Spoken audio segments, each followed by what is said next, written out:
Hello students. चलो short questions के video में आज का क्वेश्चन जो है, define resistivity and right it's SI unit.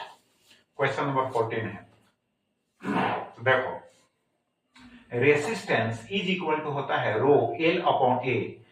अब रो क्या है? कांस्टेंट है जिसको हम रेसिस्टिविटी कहते हैं और इसको स्पेसिफिक रेसिस्टेंस भी कहते हैं। एल क्या है? एल जो है कंडक्टर का लेंथ हो गया। ए क्या है? क्रॉस सेक्शनल एरिया हो गया कंडक्टर का। बात समझ गए? अब देखो, रेसिस्टिविटी रेसिस्टेंस के इक्वल कब होता है? मतलब हम रेसिस्टिविटी को रेसिस्टेंस कंप्लीटली कब कहेंगे? तो जब लेंथ जो होगा कंडक्टर का यूनिट होगा और क्रॉस सेक्शनल एरिया भी यूनिट होगा। तो यहां पर पुट किए हैं L is equal to 1 metre and A is equal to 1 metre square. इस केस में जो होगा resistivity is equal to resistance. अब रेसिस्टिविटी का फॉर्मूला हो जाएगा R into A upon L और इसका यूनिट होगा ओम मीटर होगा। अब इसके साथ साथ एक और चीज समझ लो, कंडक्टिविटी। इसी का रेसिप्रोकल होता है। जिसे रेसिस्टेंस का रेसिप्रोकल हम बतलाए थे, कंडक्टेंस बतलाए थे, उसी प्रकार से सिमिलरली रेसिस्टिविटी का रेसिप्रोकल जो होगा कंडक्टिविटी। देखो, VT इसमें भी है और कंडक्टिविटी इसमें भी है, लेकिन यहाँ C से स्टार्ट है, वो R से स्टार्ट है, वो अपोज वाला है। ये अपोज वाला नहीं है, ये हेल्प करने वाला है चार्ज के फ्लो में। तो चलो, तो रेसिप्रोकल भी समझ गया उसका। अब इसको हम सिग्मा से इंडिकेट करते हैं, is equal to 1 upon rho हो गया, ऐसा यूनिट हो गया ohm metre inverse. Next question देखो, find the equivalent resistance in series and parallel form.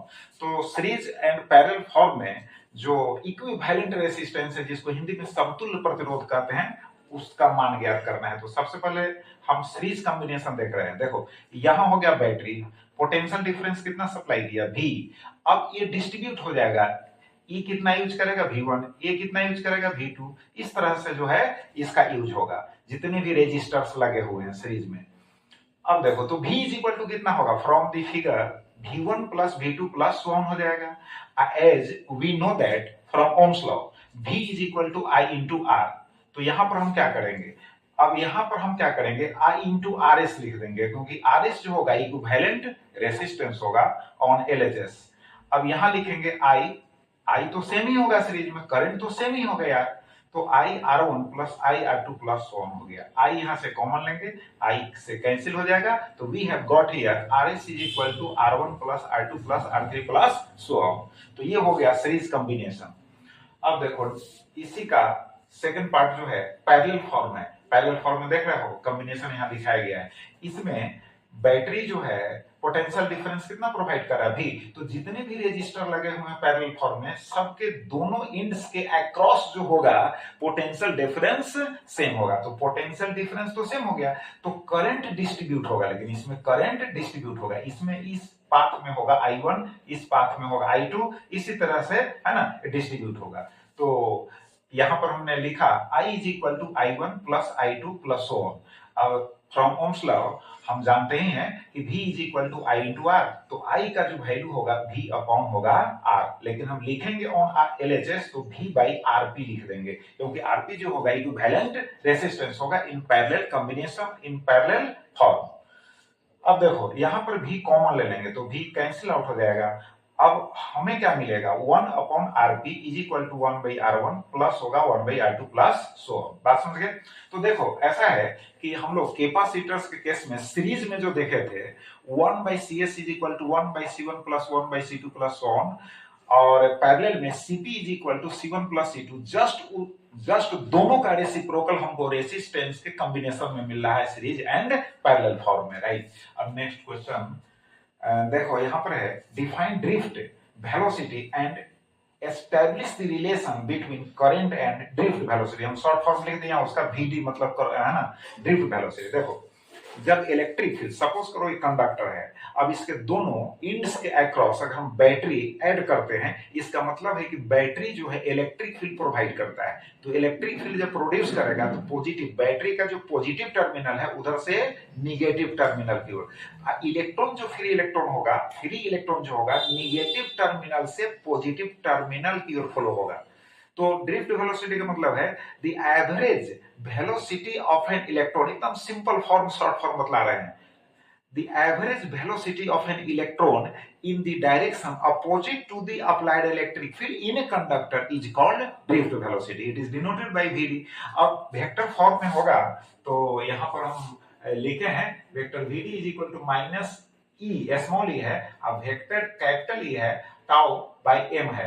अब देखो यहाँ टी भी लिख सकते हैं। अब इसको टॉर्क मत समझना यार, टॉर्क बराबर होता है फोर्स इनटू क्या होता है, फोर्स इनटू क्या होता है, perpendicular distance from the axis of rotation to the point of action of the force. तो यहाँ टॉर्क नहीं है, यहाँ जो है टॉर्क सिंबल है, लेकिन यह है रिलैक्सेशन टाइम है, यानी इलेक्ट्रॉन जब मूव करता है तो फिर आयन से टकराता है तो कोलिजन होता है, अब उसमें वो रिलैक्स हो जाता है तो वो रिलैक्सेशन टाइम हुआ।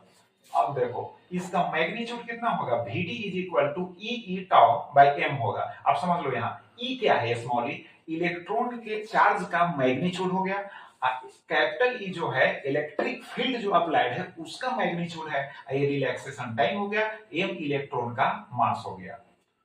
इसकी कोई आवश्यकता नहीं है, राइट। अब चलो रिलेशन देखो। अब यहाँ पर एक कंडक्टर हम बताएं, इलेक्ट्रिक फील्ड अप्लाई किया हुआ, बैटरी है ना, करंट सप्लाई कर रहा है, लेंथ एल है और इसमें इलेक्ट्रॉन ऐसे मूव कर रहा है। तो सपोज करो कि ये जो कंडक्टर है इसका cross sectional area capital A है और इसके यूनिट वॉल्यूम में कितने फ्री इलेक्ट्रॉन्स है, स्मॉल एन, यानी स्मॉल एन जो है इसके पर यूनिट वॉल्यूम में क्या है, इलेक्ट्रॉन्स की संख्या है, फ्री इलेक्ट्रॉन्स की, स्पेशली फ्री इलेक्ट्रॉन्स की संख्या समझना है आपको।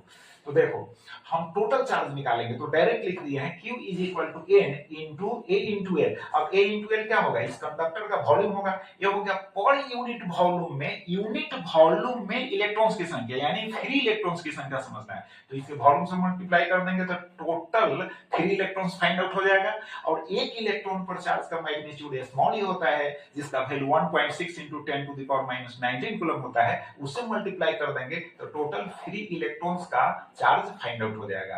As you know that current is equal to होता है चार्ज अपॉन टाइम, तो चार्ज का वैल्यू डालेंगे और यहाँ टाइम है। अब एल जो होगा एल बाई टी, एल क्या हुआ, डिस्टेंस यहाँ से इलेक्ट्रॉन यहाँ मूव करके आता है तो कितना टाइम लगेगा, स्मॉल टी, तो Vd इज इक्वल टू हो जाएगा लेंथ बाई टाइम, तो यहाँ एल बाई हो जाएगा टी, और यहाँ लिख दिए इसके जगह पर Vd हमने।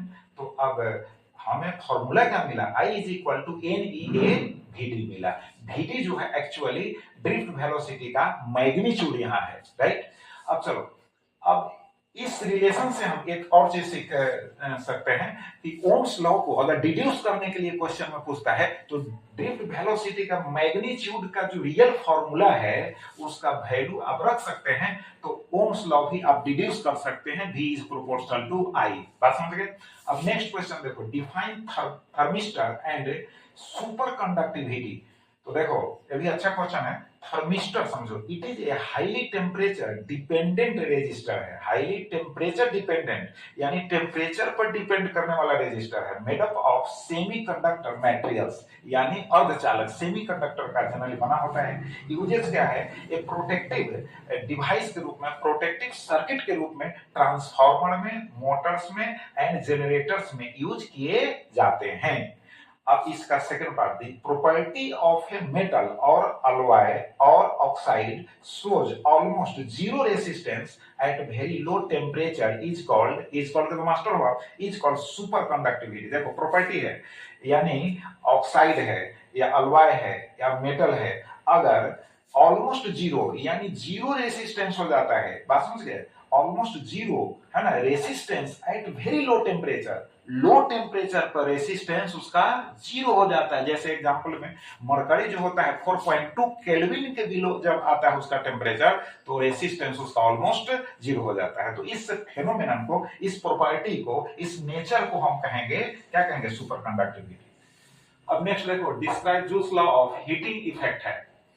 देखो जब किसी कंडक्टर से करंट पास करता है तो हीट प्रोड्यूस होता है, हीट जनरेट होता है, बात समझ गए। तो हीट जो जनरेट होता है उस हीट के लिए जूल साहब ने एक एक्सप्रेशन एस्टेब्लिश किया, और एक्सप्रेशन जो है H is equal to I square R T, यानी जो प्रोड्यूस्ड हीट है वो डिपेंड करता है करंट पर, रेसिस्टेंस पर, और time for which current is flowing through it, यानी थ्रू कंडक्टर। तो इसी H is equal to I square R T को हम लोग कहते हैं जूल्स लॉ। और एच जो है हीट एनर्जी है, तो हीट एनर्जी का ऐसा यूनिट होता है जूल। किसी भी टाइप का अगर एनर्जी है, किसी भी फॉर्म में एनर्जी है, तो उसका ऐसा यूनिट जूल होगा। नेक्स्ट देखो, what is a fuse, right its two properties. अब फ्यूज क्या है, तो फ्यूज एक डिवाइस समझिए या वायर समझिए, समझ गए, जो सर्किट में सीरीज में जुड़ा होता है, और जब लार्ज करंट सर्किट में जब फ्लो होता है तो खुद मेल्ट हो जाता है, और जितने भी डिवाइसेस यूज किए जाते हैं हाउस में उनको प्रोटेक्ट कर देता है। बात समझ गए। तो डेफिनेशन यहाँ लिख दीजिए, it is a device used in series with an electric circuit to save it from damage on overheating. बात समझ गए। अब हाई रेसिस्टिविटी लिखा हुआ है, लो मेल्टिंग पॉइंट लिखा हुआ है, एक प्रॉपर्टीज हो गया। नेक्स्ट क्वेश्चन देखो, define electric energy and electric power. अब इलेक्ट्रिक एनर्जी हम लोग हीट एनर्जी के फॉर्म में ही इलेक्ट्रिक एनर्जी को मेजर करते हैं। जब किसी कंडक्टर से करंट पास करता है तो जो हीट एनर्जी प्रोड्यूस होता है, उसी प्रोड्यूस्ड हीट एनर्जी के फॉर्म में हम इलेक्ट्रिकल एनर्जी को मेजर करते हैं। इसके लिए अलग से कोई फॉर्मूला नहीं यूज किया जाता है। बात समझ गए। तो हम यहाँ लिखेंगे E is equal to I square R T. Produced heat को लिखते हैं H, तो यहाँ लिखेंगे E is equal to I square R T in joule. अब इलेक्ट्रिक पावर क्या, शॉर्ट फॉर्म में बतला देते हैं तुमको इलेक्ट्रिक पावर। अब जैसे करंट पास करता है, बात समझ गए, तो हीट प्रोड्यूस होता है, तो produced heat in unit time is called electric power हो गया। जैसे power is equal to work by time होता है, तो उसी प्रकार से एनर्जी बाय टाइम होगा। तो पावर डिसिपेशन जो हुआ, इसका मतलब हुआ कि एनर्जी जो प्रोड्यूस्ड हुआ, दैट इज इलेक्ट्रिकल एनर्जी कहो या हीट एनर्जी कहो, पर यूनिट टाइम वही कहलाएगा इलेक्ट्रिक पावर। तो शॉर्ट फॉर्म में हमको डिफाइन करना है, एग्जाम के लिए तैयारी करना है, तो वोल्टेज इनटू करंट, यानी it is defined as the product of voltage and current. Simple formula याद रखो, एग्जाम में काम आएगा। Voltage and current, difficult form नहीं, सिंपल फॉर्म डिफिनेशन का याद रखो। P is equal to V into I, और इसको लिख सकते हैं, ओम्स लॉ यूज करेंगे V स्क्वायर अपॉन R, फिर ओम्स लॉ यूज कर देंगे तो I स्क्वायर इंटू R। ऐसा यूनिट क्या होगा, वाट होगा। अब 1 kilo watt is equal to कितना होगा, 10 टू द पावर 3 वाट हो जाएगा। 1 मेगावाट होगा तो 10 टू द पावर 6 वाट हो जाएगा। अगर 1 एचपी यानी 1 एचपी रहेगा तो 746 वाट होगा। बात समझ गए। तो चलिए इन क्वेश्चंस के जो हम आंसर्स यहाँ डिस्कस किए हैं उनको प्रैक्टिस कीजिए, फिर नेक्स्ट वीडियो में मिलेंगे। Thank you.